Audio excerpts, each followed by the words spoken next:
Kapag naglagay ka ng isang bote ng Sprite sa pork belly at hinaluan mo ng kalahating toyo at naglagay ka ng katas ng kalamansi at dinagdagan mo pa ito ng banana ketchup at ng paminta at isang buong bawang na dinikdik.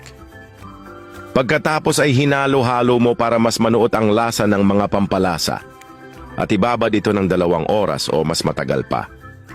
Pagkatapos ay magpainit lang tayo ng mantika sa isang kawali at prituhin isa-isa ang pork belly na binabad natin kanina hanggang mamula. Baliktarin mo din ito para yung kabila naman ang maluto.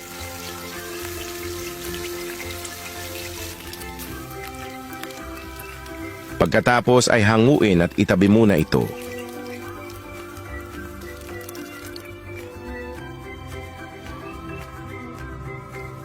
Pagkatapos sa isang kawali ibuhos ang pinapagbabaran ng karne at ilagay ang mga prinitong karne.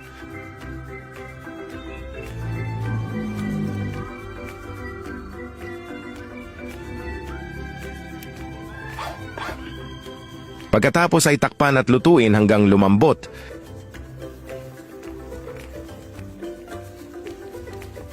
Huwag din itong kalimutang baliktarin para yung kabilang side naman ang maluto.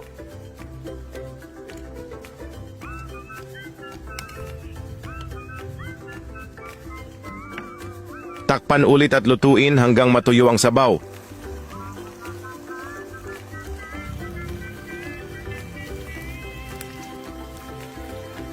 Prituhin lang ito.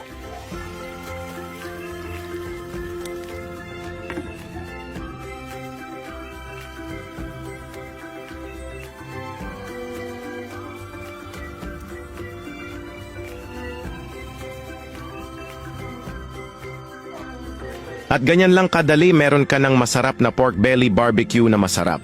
Iulam na panigurado mauubos ang sinaing mo. Maraming salamat po sa panonood. Pag may kaalaman, hindi ka malalamangan, lamang ang may kaalaman.